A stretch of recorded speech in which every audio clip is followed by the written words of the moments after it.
here trying to get my gimbal together, and I couldn't. So we're on manual tripod mode. So I think we're just gonna set down the rig for now. Um, yeah, bummer about the gimbal. I don't know if it's broken or if I'll be able to figure it out later, but I was just messing with it for the last 20 minutes. So, hello everybody. How is everyone doing? I hope you guys are doing well. Hold on. Let me make sure this thing doesn't fall over. Come tumbling down around me. Let's see here. All right, so good to see everyone. Got lots of people in here early. What's going on, Meridial? Good to see you. Funin, hey, what's up? Dan, how's it going? Thomas, Father Fish, Jerry, Here Fishy, Kate, Laura, Ead, how's it going? Welcome. Rachel, Donnie, what is up? Gabriel Lightbringer, what's up? Leah Jet, hello, or Leah. Fish Tropic, what's going on, buddy? Hope you're doing good. Cheers, everyone. I need a Dr. Pepper. All right, so today I want to talk about Captain Combat. Hello, welcome. Let's see, anyone else creeping in here? Eve, hello. Mary, hello, my friend. Jen, Eric, yeah, we got lots of people working their way in. Terry's, what's up? Father Fish, of course, what's going on? And let's see if I'm down, caught up to real life. Is this real life? Let's see here. Oh yeah, I know. Cream soda Dr. Pepper is never around. I swear. Like I try to get it all the time, and they're always out of it. Like Safeway stocks like two 12 packs, and that's it. Like when they restock. Let's see here. Cled, hello. Cody, hello. Dragon Lair, hello. Muppet, hello. Fishin' Tanks or Fusion Fishin', whatever. You know what I mean.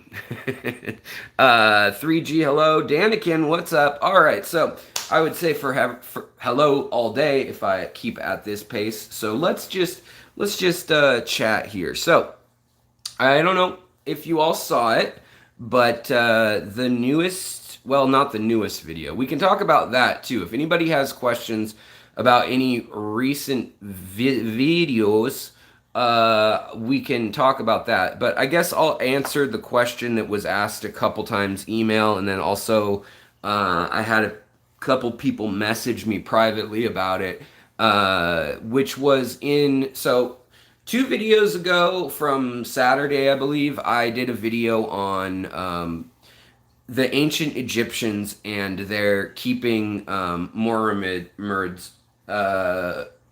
Mormorids. So hard for me to say for some reason. I'm always like I don't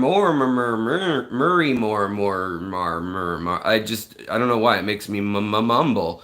And but in any case, yes, the Mormorids, elephant fish and baby whale fish, as they're often referred to, and how they kept them. It appears the new research, which basically came out in Arabic and also in French, and then it wasn't in English when you looked for it. Like if I did a search of the keywords, nothing came up when I was waiting for this research, knowing that I'd heard about it a while back.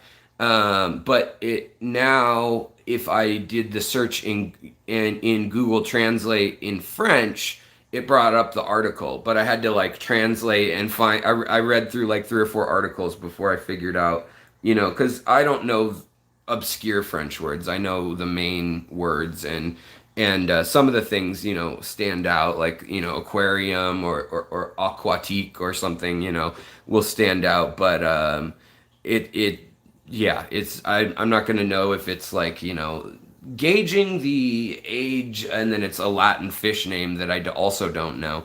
But in any case, that was a new study that came out, and I mean, it's saying that 4,500 years ago, that early on, we had evidence of the fish being so popular in that culture, in ancient Egyptian, and probably Nubian culture too, I would guess, that the fish were actually incorporated into not the phonetic hieroglyphs, but the symbolic hieroglyphs. And so they're used in imagery. There's murals carved of them, and there's tons of, even like before bronze swords and things.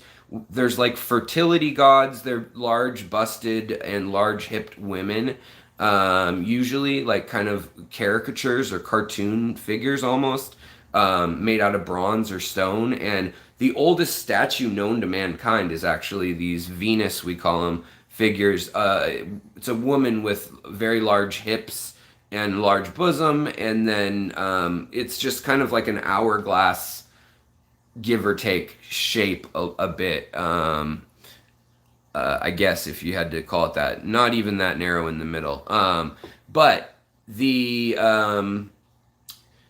point being that we have evidence of that kind of carving from all over the world, from North and South America 10,000 years ago, Asia, pretty much everywhere except Australia, I think.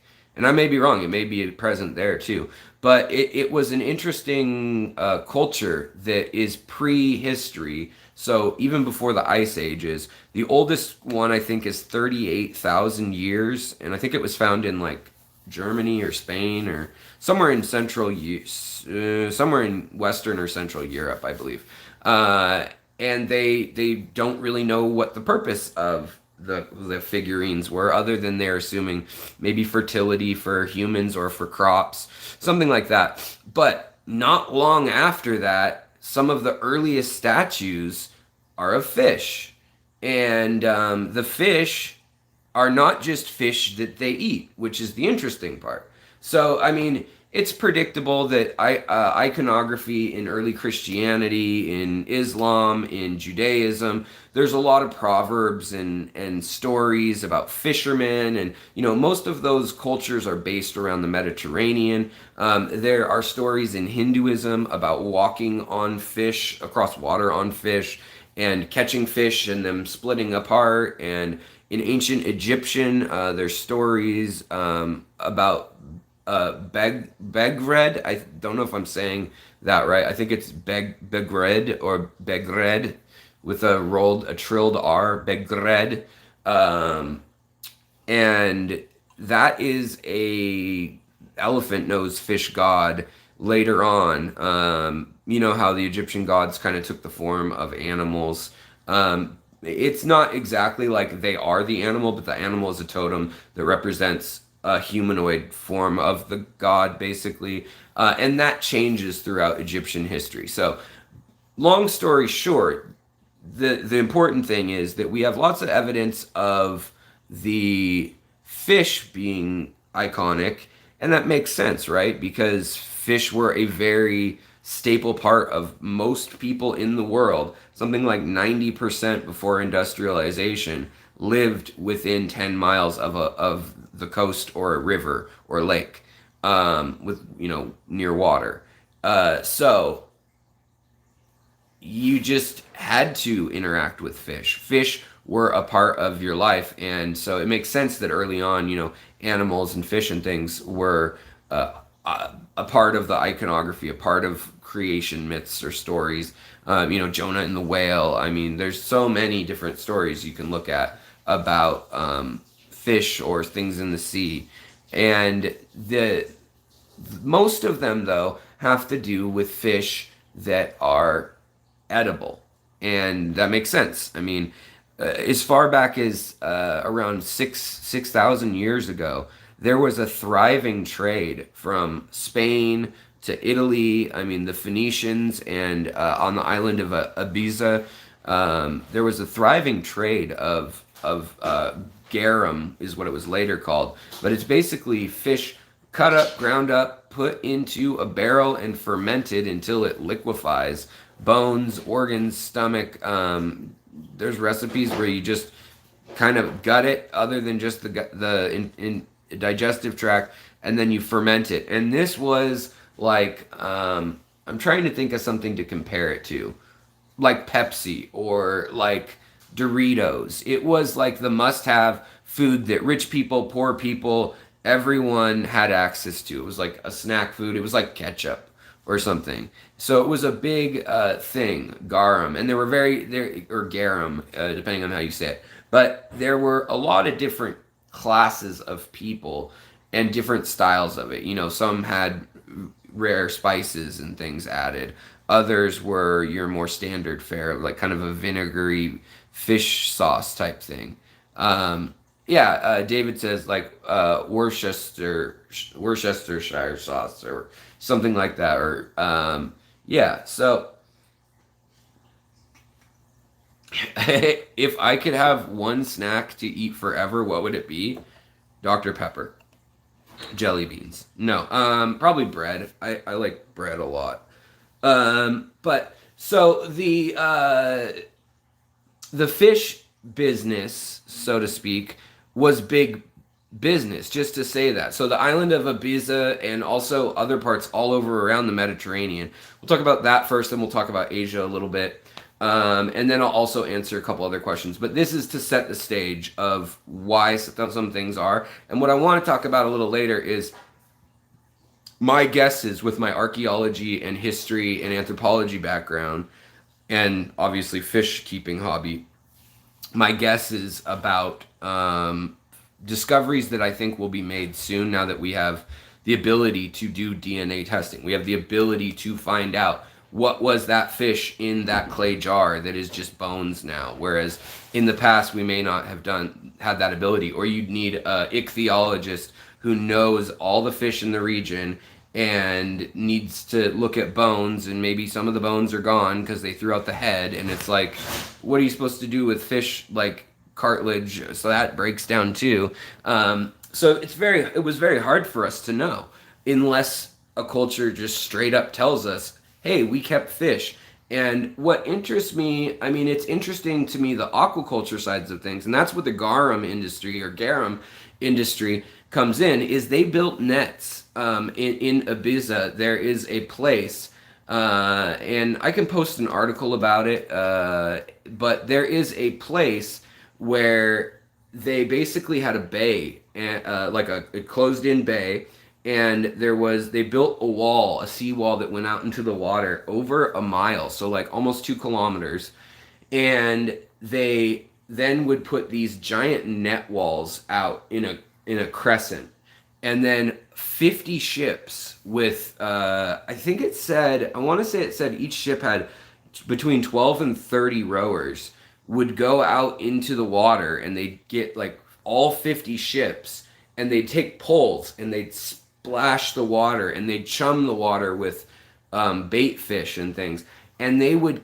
get migrating bluefin tuna, giant tuna. I mean, like, 8 feet long or whatever, 400 pounds. And they would funnel in thousands of these fish into the bay, and they would then kill them, fillet them, process them. But we have found, and it's been known for a long time, that this processing area on the island was the area. I mean, they've known this. The Spanish have known that for the last few hundred years. It was never lost. It never broke down past the point of seeing that there was an aqueduct. There was a water chain system. There were giant stone slab carved basins where they could then like let floodgates open, and they could put a few hundred fish, like football field size areas that they had made into ponds, and so that at high tide they could do one thing, low tide they could do another. And they were making, I mean, massive amounts of money selling this vinegar fish head soup stuff, as well as, smoked fish and dried fish and fresh fish, whatever they could get out of the sea. But it was an actual industrial giant thing. And so that brought in money that was not seen anywhere. And you could say emperors and kings and pharaohs, brought in money to the fish hobby or trade or aquaculture, in the sense that if some king says, I want that fish in a pond in my court, probably nobody's going to say no to him, I would guess. You know, they're going to try to build him whatever made sense at the time. And so we know that the Romans had lots of gardens. We know the Babylonians had lots of gardens. We know that they all figured out water, and the Romans specifically. The Romans, I mean, we are closer to being Romans in ancient Rome before Jesus even, that in like say 100 BC, like kind of the peak of the Roman Empire. Between 100 BC and 100 AD, I'd say in there is kind of the peak. And we are closer to being in Roman times than the ancient Egyptians, Phoenicians, and I mean the Akkadians, the Assyrians. They were 6,000 years ago. We're talking up to 8,000 years ago. Some of these early dynastic period people lived. So it's hard for us to wrap our heads around that. I mean, think about that. Ancient Egypt was being built farther back from ancient Rome than we are from ancient Rome now. Like, we're closer together. So it doesn't mean they knew anything about each other, you know? And I think we kind of forget that, like how long, like 3,500 BC is, or whatnot. And that's what we're talking about. 4,000 to 5,000 years ago is when we have the textual evidence of fish being kept now. At least in gardens, and definitely for food. But what we found was also a list and recipes, and then a list of taboo fish. So a list in which people should not harvest, or there were prescribed punishments, most of being death, which was also the case for cats on and off throughout Egyptian history. So it's kind of interesting. The other interesting part is they know that the Nile River Valley used to be much more lush and wet. It was less of a desert 4,000 years ago. But the area closer to Nubia, which is modern day Ethiopia, Sudan, Somalia, it's kind of arguable where the Nubian Empire was, but it was there were apparently massive gold mines, the mines of King Solomon from the Bible. There were massive gold mines written about in all the cultures, from India to Persia to Turkey and Anatolia to the southern African kingdoms. All knew about the gold mines of King Solomon and the mines in Nubia. And then it looks like they maybe ran out of gold, or they taxed it, didn't have the technology to keep going, and over time it was forgotten about, I guess. Or maybe someone still knows. But in any case, the area which they went to get the fish, current day, it's like 600 miles, 700 miles from the nearest water that could even like maintain those fish. So it means that the ancient Egyptians had an interest enough to go almost all the way to the Rift Lakes, like down to the Congo River and to the Blue and White Niles, and were actually getting fish from down there. And then that meant that they were learning to keep them on a boat. I don't know if maybe they just floated them in a cage on the boat, on the river, all the way up the river back home, you know, I don't know. But when you start looking at that and you see that there were like 1,000 of these fish buried in jars in an area that's a desert that has water that's too hard for them and all this stuff, it starts to make you wonder, like, how important were these fish? I mean, they probably had some pretty good skills at taking care of them if the pharaoh or whoever wanted them. And then it makes you wonder too, because the Egyptians did have glass. There are vases and things we find from Egypt, and you know, Egypt was, in the Sahara, it was hit by an asteroid. I think they said like 30,000 years ago, a big one hit, and then again around 6,000 years ago. And not long after one of the later impacts, they actually were able to find the crater, and it had turned the sand in the Sahara to glass. This beautiful green glass. It's translucent, but it's pretty flawed. And the Egyptians were able to figure out about as good as the Romans and like I guess Palestinians, a few other people were able to work. The Lebanese worked glass, and then it was forgotten for like 3,000 years. But a few different groups were known for working glass, and so it's not out of the realm of possibility that they actually had a glass fish bowl. In that they did have, we find chipped pieces of porcelain or ceramic style things. And we also find vases made out of glass. We don't know how big they were able to get them, though. And Regina had a question, which was a good one, which is, weren't the Chinese keeping fish thousands of years ago? And most people, if you ask them who the first people to keep ornamental fish are, will say the Chinese. And for a long time, the argument had been, well, that's who we have proof kept fish.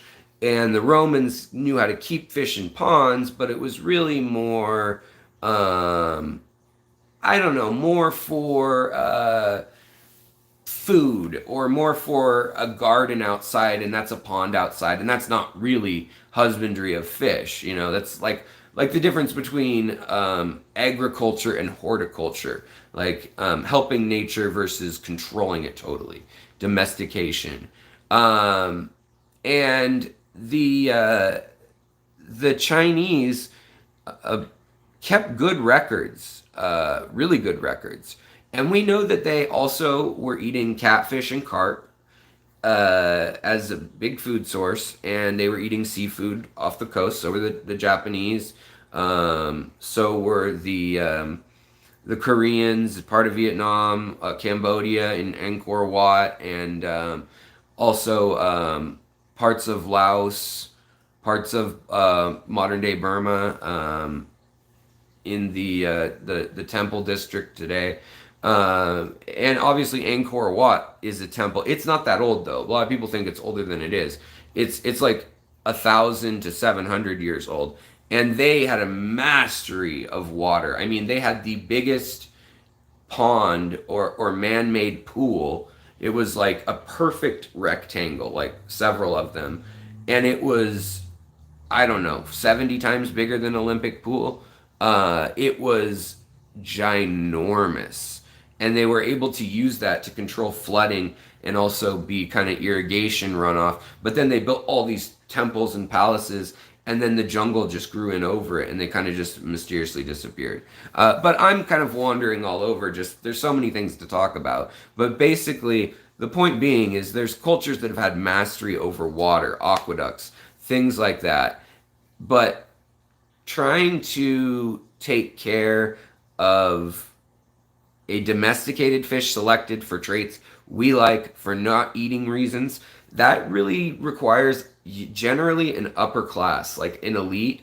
And it also requires a knowledge of horticulture or breeding, genetics, in whatever form that may be. And a lot of different cultures have had that off and on throughout history. We have cattle from probably 12,000 years ago or whatnot, and dogs and things like that.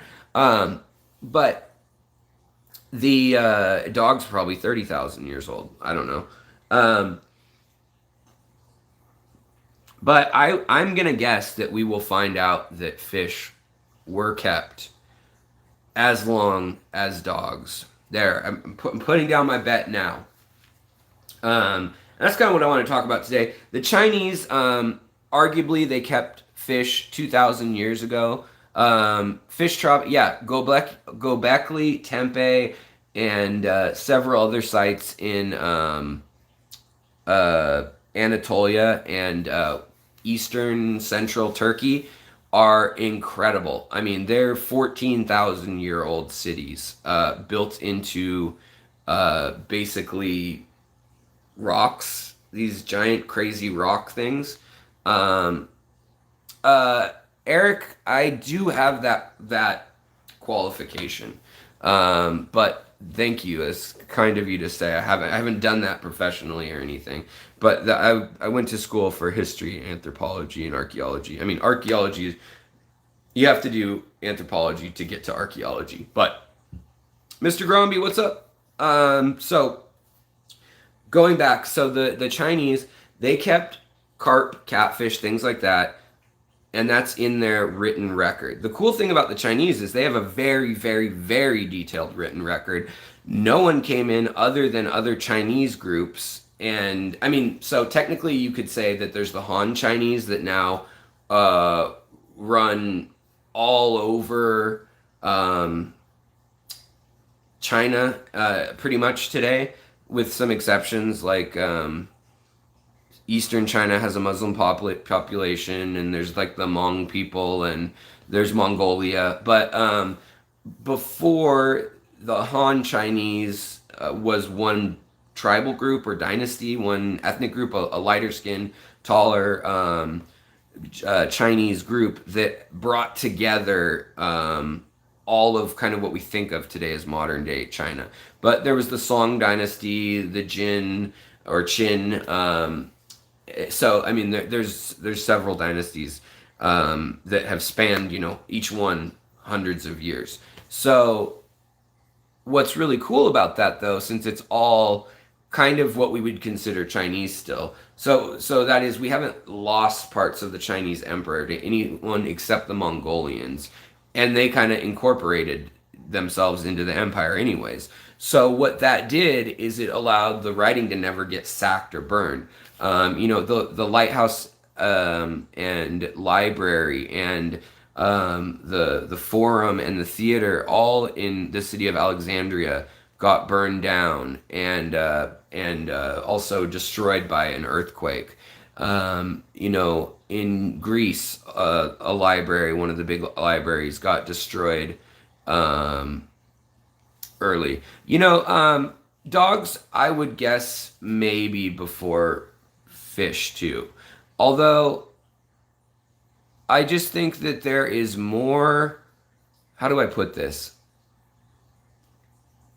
I think that there is more of a chance that people were at least penning fish, like keeping them in man-made ponds, before dogs even. Because dogs, for instance, the savannah of Africa, yes, you can have dogs, and yes, there have been dogs for a long time, but a lot of the nomadic people, you can't always, I mean, it would have been a harder transition. It's probably a temperate region where dogs were domesticated, is my guess, and from the genetics. So probably more hunting and gatherers that were semi-nomadic and really relied on the hunting. Whereas in the Fertile Crescent and in Africa, dogs were, yes, they could be used and they could alert your camp if lions were around or something. But really, fire does that for you pretty well. And really, animals don't like messing with humans in a group, for the most part. There's exceptions, but so my guess is dogs were used in a little bit harder to survive in terrains early on. But I could be totally wrong. But I'm guessing that fish as a food source have been around for probably 1,000,000 years. And so as a food source, somebody was like, hey, let's try to keep some of these. Because we have, we know that cultures like Polynesian, the Yanomamo in the Amazon, that, they are a culture that is living, and the Kungsang people of Namibia and South Africa, and, well, I don't know, are they in South Africa at all anymore? Anyways, of the Sub-Saharan desert, they live in some of the harshest conditions around, and they would completely rely on killifish and frogs, because killifish eggs would be like little balls of water, and so they would find a glob of killifish eggs, and then they would find a frog, and they would dig up where they were, and they would literally just squeeze them right down into their mouth. Like the frogs were literally like swallowed water. They had actual potable water in them, and they still use that trick. It kills that frog, but it's kind of interesting. So like being around water was just so key for humans for so long. So I could see that happening first or at the same time. I don't know. It'd be interesting to see. But definitely, I mean, I think fishing, yes, as Mr. Gromby's saying, fishing is one of the oldest professions. I bet we made agricultural progress. We would have improved our, if we, if we hadn't made agricultural progress, maybe. He's saying if so, we did make agricultural process, so we probably also did in fishing. Yeah, yeah. I mean, so, and we don't give credit. We're still opening our radar or our mind to the notion that humans had technology, like Native American cultures, for instance, the mound building Mississippian cultures in the Delta region and the Midwest, they had mounds they built out of earth without any beasts of burden. They didn't have llamas even. They had dogs to pull dirt. That's it. They had little dogs. Other than that, it was humans. They didn't have metal other than copper and gold and silver. So not really workable tools that were made out of that. They were using sticks and blankets, and they made 100-foot tall mounds that are bigger than a football field that they would build, the chief's longhouse on or whatnot. And then they decided on their own pre-contact to go back to being nomadic, whether it was ecological changes or whatever. It's fairly clear. I mean, all throughout history, there's here's an interesting fact. Somebody asked when gold was first mined, and I know this is a fish stream, but if we talk about all this, it kind of lines up in ways that reconnect. And as we talk about this subject long term on the channel, you may find pieces. Remember what I said, and it'll click. You'll be like, oh, this is important because of this. And so here's an example. So we have found copper from the Yucatan Peninsula in Nova Scotia from 1,000 years ago. And the other thing that has now been confirmed is that something like 5 or 6% of South Americans have Polynesian ancestry pre-contact.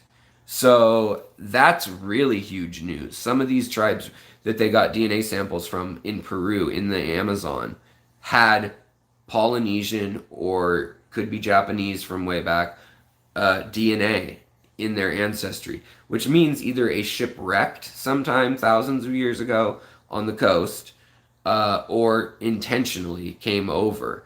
And so who knows what technology spread around when. And I mean, not much is left after 5,000 years or so. It just doesn't, like, most things don't last. They didn't have plastics and styrofoam, which even then, when we think about that lasting, it's in little tiny pieces, it's in micro pieces at that point. It's not going to be, it's not going to still look like a cup, a styrofoam cup.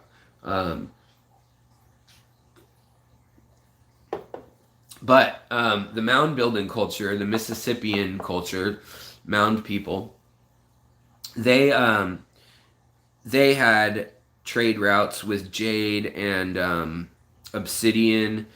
And so all these people that were tribal, I guess we would consider them, we did for a long time, uncivilized or not modern, not technologically advanced. But the either the second or the most dense tribal population indigenously in the world, now they're thinking could be the Puget Sound. Some research is showing because of salmon. They think that there could have been as many as 2 million people from the south of so Olympia, the southern end of the Puget Sound, up to where the Fraser River is in Vancouver, BC. They had longhouses made out of cedar and things that would house 700 people. like 200 feet long, 300 feet long group communal sleeping spaces and things like that that were also very, very wide, and there'd be lots of them. The Haida, there was such an abundance of food that the Haida would canoe down from southern Alaska every 2 years or so, and they would raid groups in the Puget Sound. And instead of fighting, most of the groups in the Puget Sound would literally leave food, leave the dried and processed salmon, more than they could take back in their canoes. They would leave it on the beach and they'd go up into the mountains for a couple weeks while the Haida came raiding. And the Haida didn't like that too much because they wanted stuff eventually. But it's just to drive home the point how what an abundance of food there was here with salmon. And for a if they had never been contacted by the West, I think people have this notion that Native Americans or Native South Americans, Central Americans may have never progressed. They didn't invent the wheel. They didn't have domestic animals other than alpacas and dogs that could do any work. So there's kind of this notion that they were like stuck or they were behind the curve. And in some ways, maybe because there's less people sharing ideas, but in another way, like definitely in metallurgy, but in another way, if we follow this to its conclusion, to modern day, who's to say we don't nuke ourselves? And if they had continued, the human race lives another indefinitely the way it is. I mean, if it gets too hot, if there's global warming or if there's global cooling, you walk where you can, and the population never gets ginormous. But what happens is you have a giant population, and then something like Mount Rainier blows up in the Puget Sound, and who knows how many people died. If it comes, causes a tsunami or a lahar, something like that. But in any case, so the point that I'm trying to make here is that they had contact with the Aztecs, with before that the Mayans, and down farther south the Incas, which also was a relatively short-lived empire, and basically during the time of contact and just before. It wasn't this giant long empire. It was a confederation of existing impressive empires. But they chose not to live in a certain way. I mean, they did have massive buildings and monolithic architecture and technology, and in some ways, some of the things, medicinally and things, you could argue, were more advanced than European, Asian, and African cultures. But it's just a different way of going about it. And even though they did that, they didn't choose to adopt that. Again, you've got the Anasazi and the Hopi and the Paiute Indian Native Americans that are places where also had cities at one point, and they decided to knock that off and go back to living off the land, essentially, or more nomadically. So I think that it's interesting that technology can come and go. And then the other thing is that the fish didn't come and go, in the sense that once they got that technology, they kept that. There's kind of a progress of humankind, and once we figure out like a certain something, we decide, oh, we need that. Like, there's no going back. We're not going to lose that technology.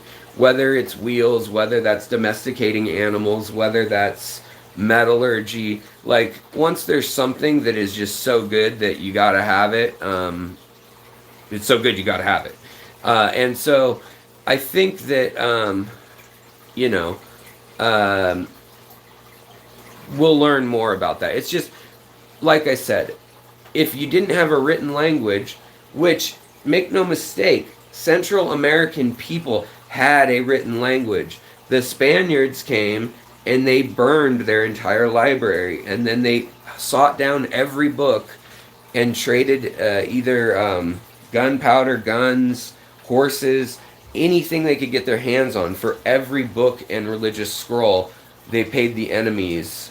Yeah, I know a cartoon. Yeah, a cartoon. Or are you talking about a cartouche or a cartoon? I know there are several words similar to what you're saying, so I'm curious which of them, or if you're referring to a cartoon or cartoon. But in any case, so there are cultures that take on that fish husbandry, and they never seem to go back. Oh, look at that! My aquatic arts thing fell. So I want to talk more on another day, perhaps, about per about these ancient, specifically each ancient culture that we have proof kept fish and ornamental fish. Because really, we can only say for sure that around 900 years ago, the Chinese kept ornamental fish. We can only say for sure that the Romans kept food fish. Now we can say that the Egyptians kept fish to look at, to have, just because they were fish. Whatever, if they were religious, that's fine. I'm counting that as a region. So, yeah, Dragon Lair, totally. I know.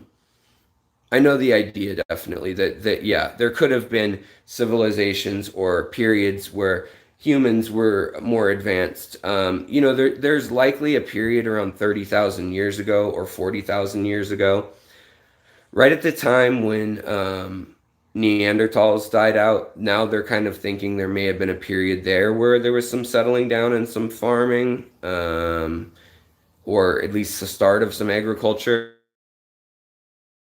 Away, then there was an ice age, and then it went away. So there were several ice ages in that period, which made things kind of rough. And also the fact that everybody outside of Africa is partially Neanderthal, is also another interesting little, tidbit, and that they died out around the same time as that sculpture we're talking about, the Venus sculpture, which was of the fertility in the woman. At the same time, soon after, we find lots of carvings of rams' heads, cows, and fish. So, I mean, there's a specific theme going on here of resources and things that we need, and then also fertility, life, and then also death, burials, and things like that. Those things are universal, and they seem to, as soon as they get it, incorporate it, and it takes a central role. So the other thing I wanted to talk about today, I just kind of wanted to put that in your heads, that now we have some good evidence of early on at least 8 species being kept ornamentally in Egypt. This is 4,500 years ago. And circumstantial evidence we have for them keeping these fish probably earlier, probably in maybe in Mesopotamia too. I don't know, but they are. It's interesting, and it's also interesting to me. This is the point that I wanted to postulate to you. My idea is that I think we'll find more fish were kept because fish, beyond being a good food source, beyond being bait for other animals, like on land animals, you can use them, beyond helping show the seasonality in certain regions, and also beyond,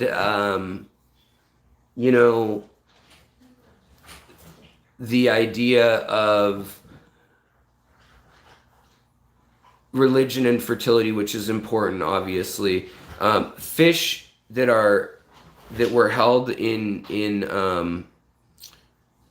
the the first pet fish, I guess you'd say, they had some attributes that were kind of unique. So in the case of carp and then later goldfish, it was that they looked like metal. They looked like the most, red and gold are the two most auspicious or lucky colors in Chinese and many Asian cultures.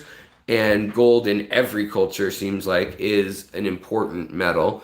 And so when they started seeing scales show up on them, maybe they even just saw one or two on wild carp, or maybe it was in the ponds that they'd been keeping for thousands of years of domestic, of these carp that they were keeping. And they saw a scale or two and they're like, ooh, let's try to bring that trait out, off of our food. It's hard to say, but whatever it was, it caused them to then breed goldfish. Well, in Egypt, the Mormorids, they're electrical. That's what's really interesting about them. And it's possible that maybe they were creating some sort of electrical charge in the water. I mean, we don't know for sure, but we know that also in ancient Mesopotamia, in Babylon, there's a thing called the Babylonian battery. And it's copper coil wrapped around a center thing in a bowl of lemon juice or whatever it would have been. Could have filled it with like vinegar or citrus or whatever, and they had them attached together, like 6 of them. And basically we think that, I mean, the common wisdom is that the best that it would have done is probably caused a tingling sensation. Kind of like if you hold a D battery on your tongue, or a 9-volt battery on your tongue with both ends connected, where it kind of tingles and feels numb. But they think that it was used for medicine. But there's also tribes in the Amazon that revere electric fish also. And the electric eel, which is evolved differently, but that's the case. So I would just guess that, beyond that, there's fish that certain dyes are made from, like their spleen, or certain bones have, a use as like an arrow straightening for arrow shafts. They use like a bone with a hole in it, or they use like from whales, they use certain things like baleen and blubber for certain uses. They use the oil, all that kind of stuff. So I would guess that there are more uses than we know. They've been lost. And we will find out what those uses are, because now we're going to be able to see with genetic testing, and we talked about it, that article in Fish News You Can Use, that the what was it called? I think it was called eDNA is what they were calling it, but environmental DNA testing, which was the idea that you can literally get a sample the size of a water bottle out of a river, and you can find out the DNA from one cell present of the animals in the river. So they are able now to do this, and they've shown it effective several times.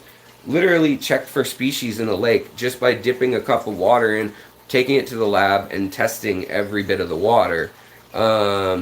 So now they also have had techniques now that are similar for bones. They can find out, they know the markers by studying modern humans' teeth and bones. They can tell you exactly what the, what exactly the diets were. So it was predominantly corn. You can also tell that by wear patterns and things like that. But that genetic testing is how we are finding out that those Mormorids, all these bones of the fish that were in ancient Egyptian camps, they had lots of bones of catfish and carp and other fish, but none of the Mormorid species were in the trash or in the refuse. The only place that they've been found is in clay jars buried with royalty. So that tells them right there, that was why our hunch was, these are important. The other thing that we found was the size. So if you haven't seen that video, that's kind of some of the more important stuff in that video of mine, is that that's the case. But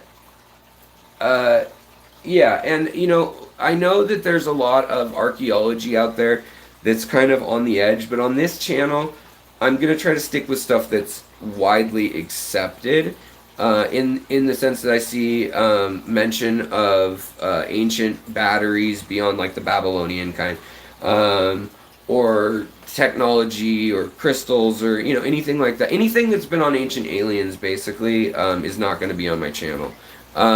There may be truth to some of the inventions that humans had created, but the truth is we just don't know about a lot of it, and that show's just garbage as far as like citations and stuff like that go. So it's a fun show if you want to brainstorm, I guess. But as a real archaeologist, that guy, when that show was new, I was in finishing my archaeology degree, and that guy was like laughed out. Like we thought it was like a spoof show.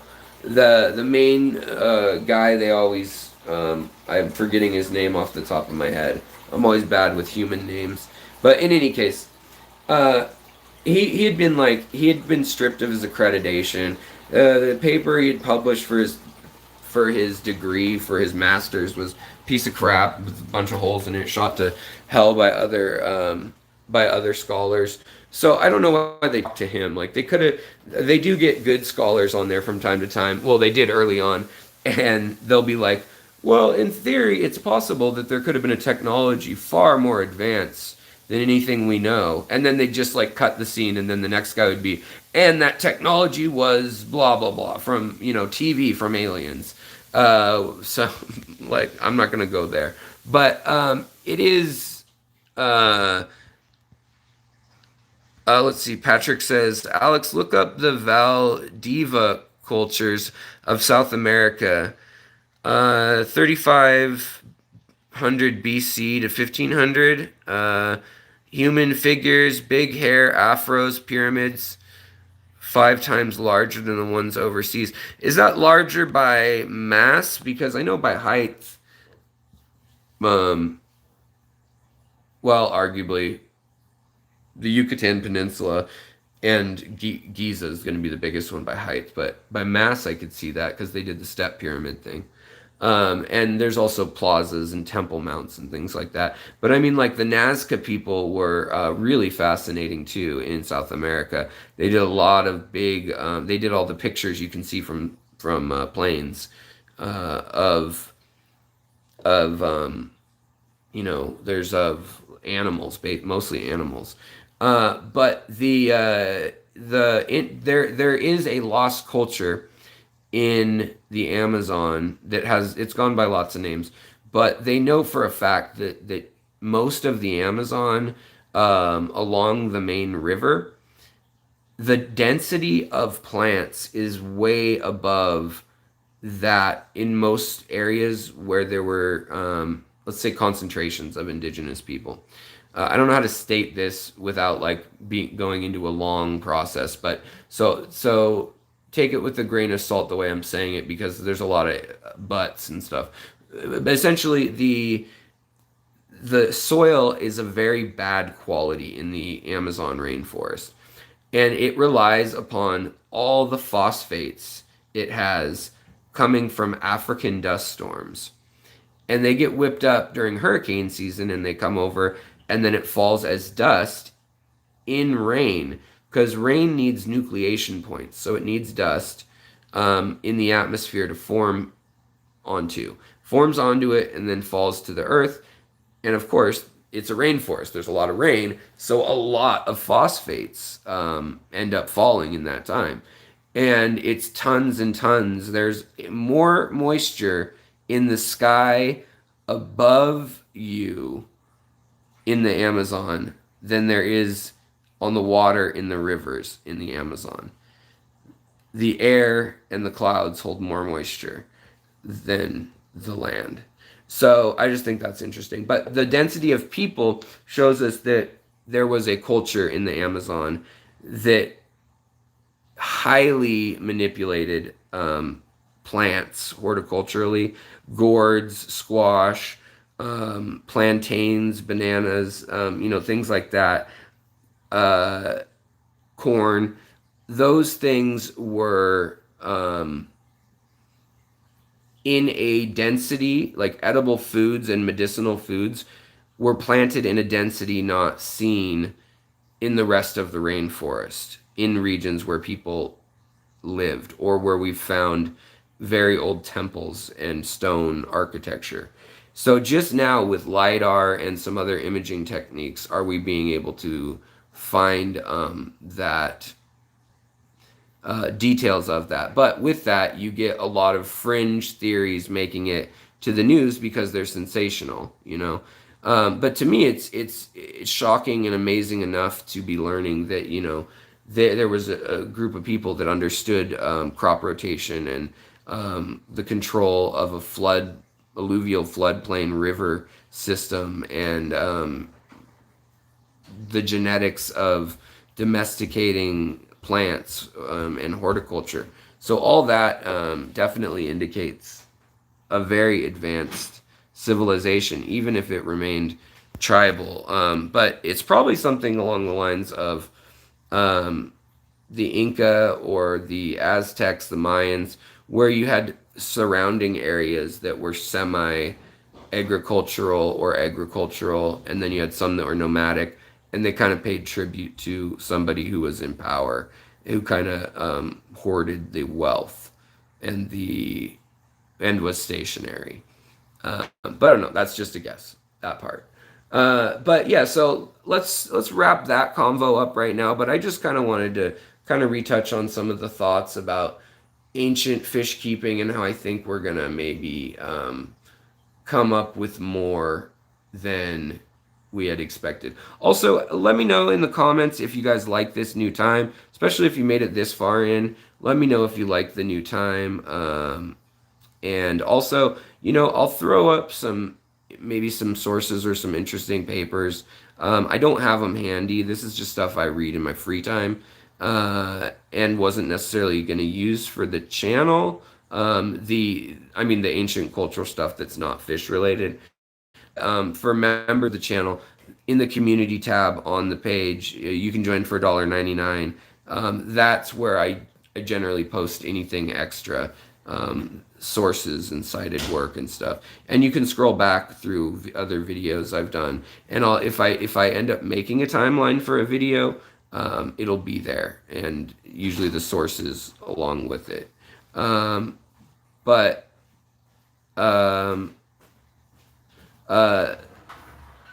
am I considering fish keeping? Is that a question for me? Because I just spent like an hour describing that, kind of. The backyard is looking good, except the lawnmower is acting up, and I'm hoping it's just low on oil and was running hot or something. Because it's a brand new mower and it was going ying ying ying ying ying ying ying ying, kind of like not quite knocking, but making some weird noise in the engine, and then it would die, or it died twice. Wasn't getting super hot or anything, but just something I'm not the happiest about that happened right before I couldn't find the gimbal. Hey, Big J, what's up, man? Oh, sorry. Yeah, if you got here late, yeah, that's kind of what I was talking about. A lot of this episode was kind of like, what is fish keeping? What's the difference between religious iconography and like venerating wild fish versus when you start keeping them in stuff like that, when you start keeping them in ponds or using them medicinally. There's a lot of fish that were also used like that medicinally. For instance, somebody just sent me an article. Who was that? It was today. They just sent me an article. Oh, it was Spirulina. sent me an article about these nuns in Mexico that are helping save this salamander, that there's only 100 wild salamanders left, and it looks like the axolotl, and it has its gills outside of its body, but they're taking this salamander, and for the last 100 years they've been breeding them because they use them in their in a healing medicine that they believe helps asthma and allergies and inflammation and arthritis, and they want it to be sustainable, or that they just don't want it to. So they started raising these salamanders, and they're doing a better job than the colleges and universities that have tried. And there's a few populations, I guess, they're working on saving this thing. But I mean, there's a good example of, you never know what we're using something for. Like, you could see that there is salamanders all over their artwork at their monastery, but if you found that in 1,000 years without knowing the context, you may assume that they thought the salamander was a god, or you could assume that they were eating the salamanders, or that they were medicinal, which would be correct. So unless a culture tells us or draws us a picture of, like, here's the fish, they're in a thing and we're just looking at them, then it's kind of hard to figure out those details. And that's kind of what we need as our proof, or genetics, or concrete physical evidence, rather than cultural or oral tradition, oral history. Because if you go by that, there is a lot of useful info that we can glean from that, but it's not necessarily, it doesn't hold up to the burden of proof, or the standards in other fields of sciences. And even though it's a social study, there's that. So the other thing that I was going to touch on briefly, and by the way, all my live streams, you guys know, if you're still here, you must be a real diehard nerd. No, I'm just kidding. No, thank you for watching. And but if you're still here, I also did another video, and the video was on some footage I had from 2.5, almost 3 years ago, at a facility called the Florida Aquaculture Lab down in Ruskin, Florida. And I got a tour of about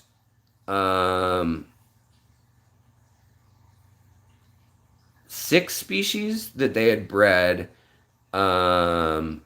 in captivity, that were saltwater species that had never been bred in captivity before. And so that is really cool news, and I had to keep it secret. The blue tang was the first to be announced, and that happened at the end of 2019. They announced it, the dory fish from Finding Nemo. And then later, the firefish. Oh, thank you so much for super chat of the night. We've got Regina, $5. Great stream, Alex. History lesson. Yep. Die hard nerd. Well, I'm glad. This stream went to like 70 or 80. I think I'm probably running into Dan's stream or somebody's right now. I know it's a new day. But yeah, so Dory, they managed to save her. The trick, as much as I can tell, they did tell me a whole lot. Oh, Primetime Aquatics. Yeah, maybe I'll have to move to a time that's not going to butt up against another big channel like that shares a lot of the audience. Just for everyone's sanity and my politeness, so I think they're bigger than me, so I would assume they don't care if I'm streaming, but I feel like in any case it's just like a politeness thing. If it's any channel, I don't like running over their stuff. But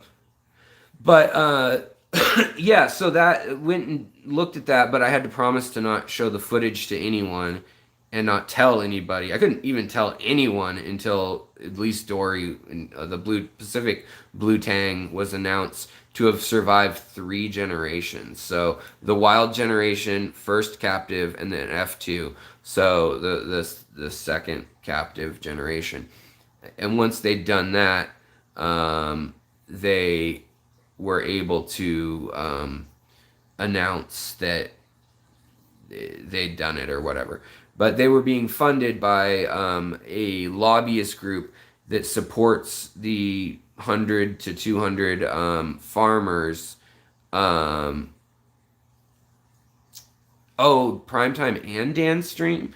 Man, I really like Dan though, and he's a great guy. I mean, his streams kind of turned into an ad sometimes, and there's a giveaway, which is great. I mean, cool giveaway, and I like his business model. I think he's a great guy and everything.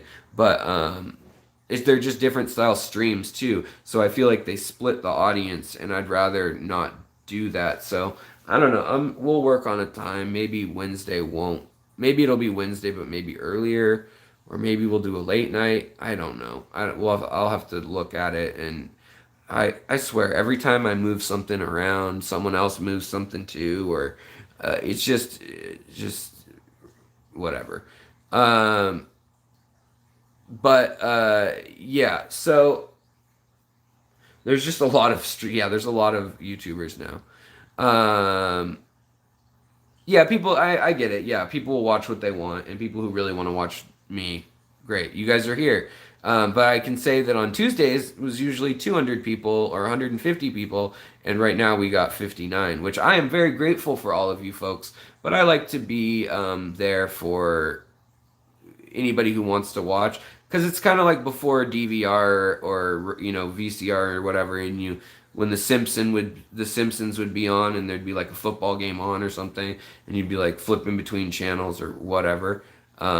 So yeah, I don't know. I'll just probably pick a time that I want for once. I've been moving my time around to try to fit into a slot, and sometimes I go over an hour, and I want to be able to do that. I don't want to feel so. The Pacific Blue Tang came out, and then it was announced that they had bred the firefish, the red firefish, the purple firefish, and one other firefish they've been able to figure out. And YouTubers need a union. They have one in Europe, and they get benefits and stuff, whereas they don't get that in the U.S. Not all of Europe, but that happened a year or two ago. Basically, the European Union was like, if you make X amount of money as a YouTuber,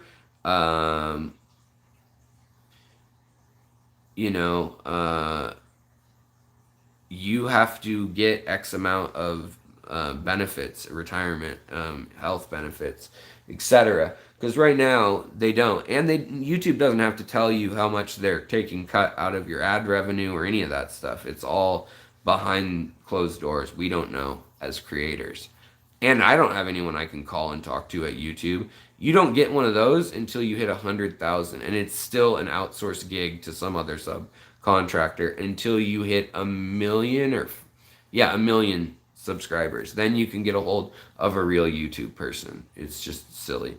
Oh, cool. George, you have a bunch of pygmy sunfish. You have a bunch of fry growing up. Right on. Mine haven't bred very well. I had a few breed, and then I don't know. I don't know what happened. Unless I've got like a sneaker male now, because I had a bigger group, and so then I put them into groups of 2 trios. But maybe I should try to get a for sure female from someone. In any case, my killifish though, my least killifish, they're breeding like gangbusters. They got a lot. They're doing well. So yeah, the other thing in Florida, it's in Ruskin, Florida, is where the lab is, which is just outside of Brandon. If you need a bigger town, Tampa. Is it Brandon or Bradenton?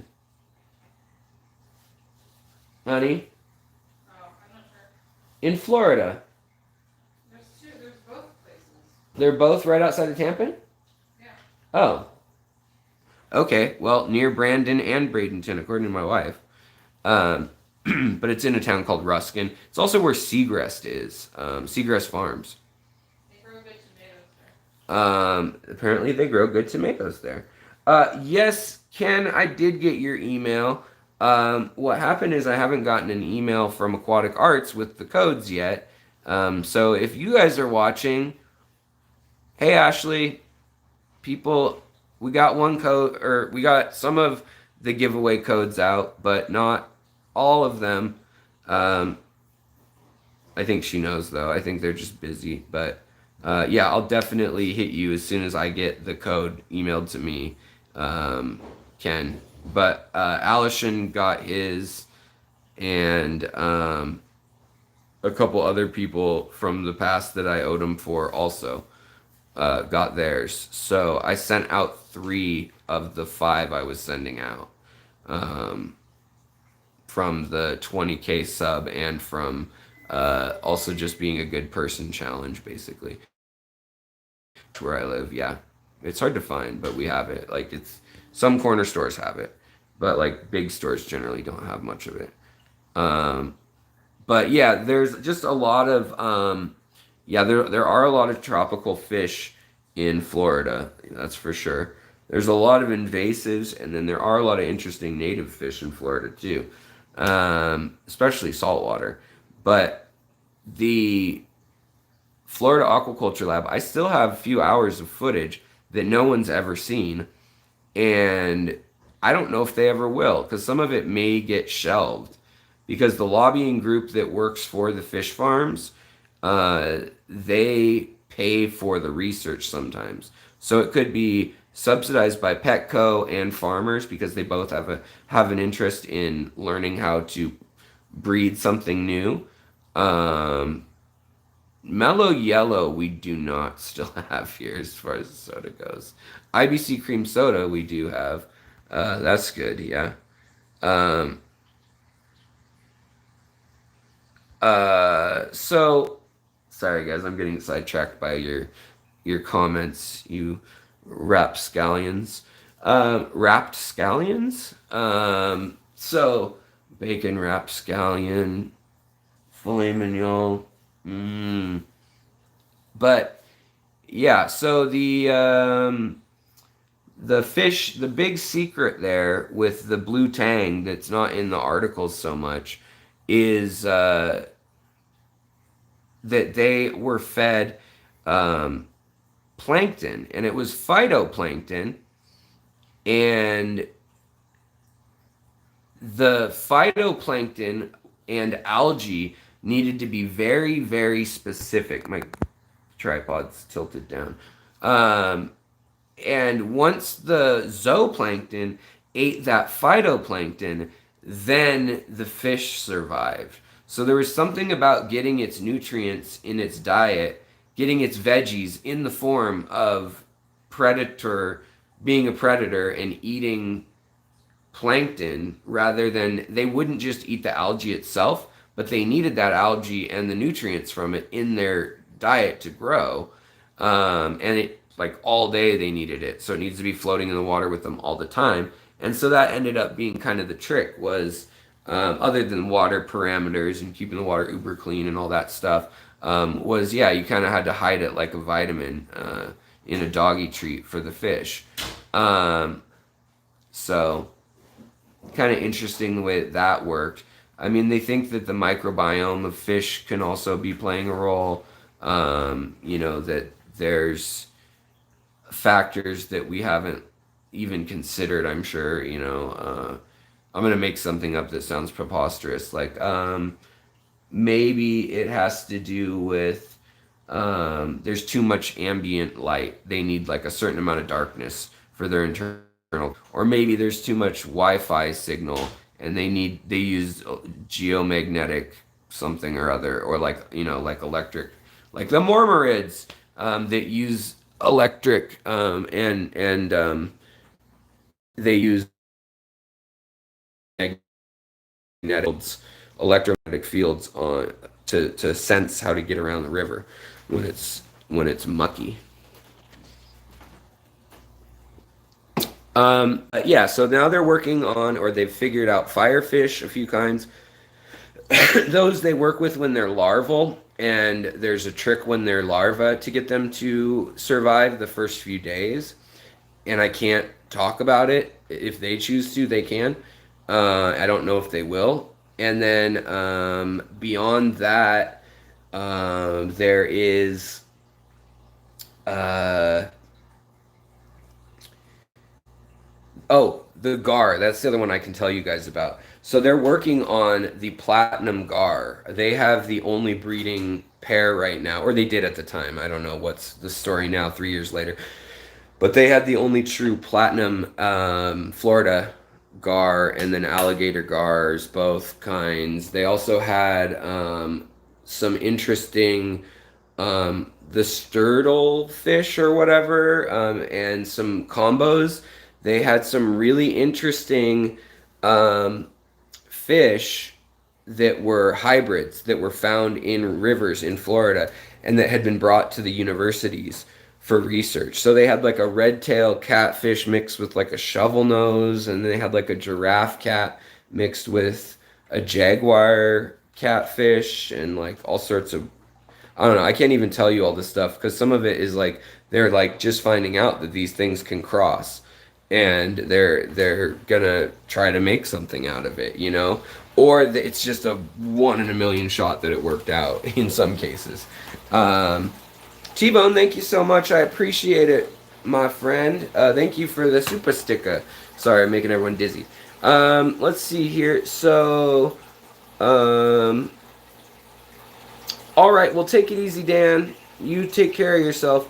What is a pirate's favorite fish? A gar. Very nice, very nice. Well, I'm going to get out of here so y'all can watch Dan or Primetime or whatever you want. I'm going to help answer. It looks like we had a question. Let's see here. Yes, there are bristlenose that are hybridized with other catfish that can get like a foot long. That's another thing that was in the video. I don't know if you guys caught it. It's come out now, but they have figured out the genetics behind all the different ancestress. So they're not just brushy nose or bristle nose plecos anymore. Now they know it's this kind mixed with this kind mixed with ancestress cirrhosis, you know. Or they'll probably get rid of cirrhosis actually as the name. And they'll probably, ancestress will still exist, but it'll have a specific subspecies splitting up. But that's exciting if you like taxonomy. Let's see here. The that was in the Tang video too, though. Was that he's like, should I say it? Can I say that? And then we went into this room, and I got to see all the baby fish they had. And I went to a virus room where you had to wear clean, like a clean suit thing, and they like deal with the most deadly viruses in like fish farms around the world and stuff too, that like wipe out all the fish, or you know, red tide and stuff like that. It was really a cool trip, but I can only release some of that now, like 3 years later almost, after the fact of them doing some of the stuff. In the case of the Blue Tangs, I think they started the project in 2014. So it's been like 6 years since they could talk about it. Let's see here. So Jeff's question, no problem. Sorry about being off topic. No, it's all good. Live streams are for you guys. So when it comes down to it, if you have a question, I mean, that's what I'm doing. I pick a topic so that I have something to talk about in theory, but you guys are, I want you to, if you need help with something or want to chat and you can't get a response in the comments or on the Facebook page or Instagram or whatever, you'll figure it out that way pretty easily most of the time. But if I don't get to it then or whatever, that's what the live streams are for. Watch your videos when breeding. Unfortunately, I have few of my fry have bladder disorder. So what is going on, Jeff, with the bladder disorder? What are you saying? Ooh, chili rasbora in a tub. I hope you live somewhere hot, Kate, because they need they need warmer water than most of the stuff I've ever tubbed. But if you live in California or the South, I mean, sure. Uh, I don't know if the humidity will be an issue if you don't live in this like south of the U.S. But you want real acidic water, or sometimes with them for breeding. It depends. I mean, they'll breed in closer to neutral water too. But for me, I've had best luck with low TDS. I have a video on breeding Phoenix rasboras, which are a very, very, very similar type of Rasbora mara, similar to the chili rasbora. So check out that video, and you can see what I did there. Night, Regina. Yes, I have an Instagram. It has, I can't even remember the name, but you'll find it if you look for like the history living in your aquarium or something. It's like some bastardization of the same wording that whatever one I could get. And I post on there, but it's just not super active. The tank setup competition, we will release info soon. Alan and I will talk, and then I'm going to talk to Aquatic Arts again because gift cards and stuff from them.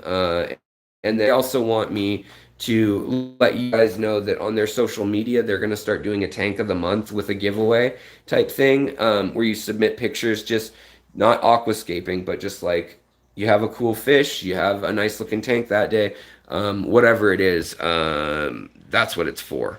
I do have an Instagram, Fish Tropic, just what I said. It's like, it has a name that I can't remember off the top of my head without looking, but it's like the secrets, the secrets inside your aquarium or something.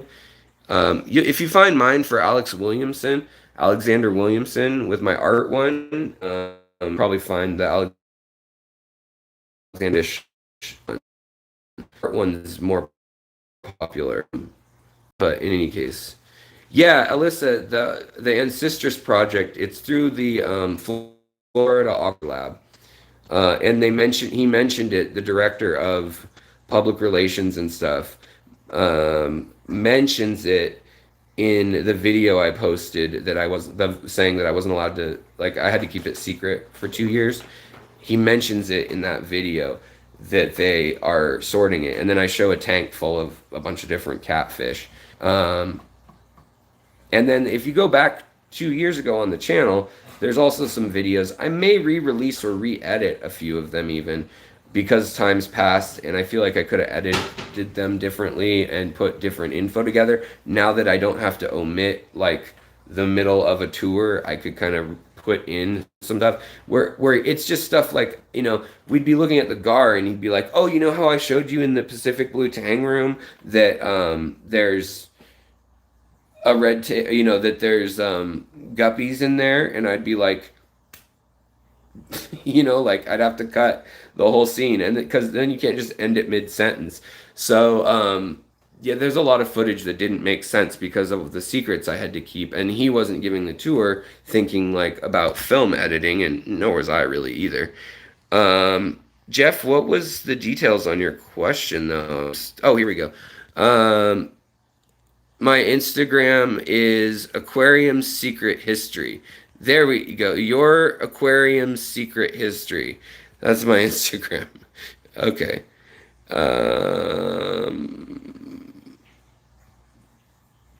Let's see here. So my Cory fry are a month old. The temp is 79. Zero ammonia, nitrate, and nitrite. Zero ammonia, zero nitrate, and zero nitrite. A few of the fries started swimming weird or laying on their side. They have been feeding them fry food and have been doing water changes daily. I can't figure out what is going on. So Jeff, I would guess that you need to feed them some bloodworms or something like that, like minced up really small. Blackworms, bloodworms, maybe even vinegar eels or micro worms if they're really small. But baby brine shrimp they'll eat sometimes. But my guess is that they could be bound up, and sometimes little fish are so small to fry that I've had them get constipated essentially from eating too high of protein without other, without fat and stuff. It's like lean protein. And in the wild, corridoras are eating algae as babies. They eat a lot of algae too. So like some spirulina tabs and uh, some live food is the best if you can get some small live critter for them to eat. But some spirulina algae tabs for sure. Um, or even just like a bottom feeder tab. Just try to change up that diet is what I would do. Laying on their sides though, I mean it's hard to know when they're fry. When they're young, sometimes that is just a sign that they're not going to make it. Like there's just like a bacterial or some other infection or some other problem. But if there's no lesions, there's no white spots or bumps, and they don't have any pattern yet or anything, it's really hard to know with fry. I mean, you want to just keep your water as clean as you can. Keep it aerated, but with Corey's, that's quality food is like where you should put your energy. Other than if you see that a certain, that you could add, also they need a little bit of minerality, not a ton, but a little. So you could do that. Maybe adding some catappa leaves or tannins, any sort of leaves, that can just help their slime coat and general health a little bit. But with teeny tiny fry like that, it's really hard to know what is going wrong if they're on their side or if they're swimming sideways. If they seem healthy otherwise and they're just swimming on their side, usually it's not that big of a deal. It's usually a swim bladder issue, could be a digestive tract issue that's pushing on the swim bladder, having an issue with the swim bladder. And that's common enough in bettas and all other fish also. So in any case, I hope that helps. I'm sorry it's not the best answer, but I don't know how good of an answer you're going to get on that one. Hey, Pete, sorry, we're closing up shop here. But thank you guys for chatting. We chatted a little bit on the archaeology trail. Jess, what's going on? Sorry, I'm cutting out. We tried a new time tonight, but I don't think I'm going to stick with it. I know that Dan and Prime Time are going right now. So, I don't know. I'll post in the community tabs what we're going to do next week. I may even do another stream this week to kind of try to figure things out. Okay, Jeff. Yeah, sorry I couldn't give you a better answer, but hopefully that helps. One of those things. Let me know, though. Keep me posted if any of my suggestions there did make a big difference. I'd love to know about it. Lots of outdoor aquarium buckets in Alabama. Nice. Yeah, Alabama, you can do some pretty nice things from here till September, October. You can pretty much keep most tropical fish outside. Few exceptions, but yeah, you guys are lucky down there in the south for that reason. Although I don't envy the like 110 degrees and liquid air that you like can chew of summer. But yeah, all right, guys. Well, I'm winding it down here. Thank you for joining me. Have a good night. And if you're interested in the saltwater breeding thing, that video's up now. And then also the ancient history one, I'm talking about the finds, that's up. And I'll try to dig around and do some sources, get some of the sources together for you. And the ones that are in that video, they're already in the community tab, I believe. They should be. So, yeah. All right, guys. Well, have a great day, great night. And I'll probably have one more video this week. Hang on. And then also I'll be back on day at 4 Pacific. So I will talk. Oh, wait. I'll be in Portland. So actually, it might not be at 4 p.m. I will be sometime probably on Saturday earlier in the day. Probably maybe like noon. I'll be with Kenny E in Portland. So there's a good chance that we'll do it live from the wet spot or from Kenny's house. I'll just have to figure out what time that is because I'm down there for other reasons, for friends and birthdays rather than for the birthday of one of my groomsmen from my wedding. So All right, guys. Well, I will talk to you all later. Thank you, super chatters. Thank you, mods. And thank you, everyone who just hung around, asked questions, kicked it, and had a good time today. I I had fun. A little more subdued, a little more on track in some ways, I guess. But yeah.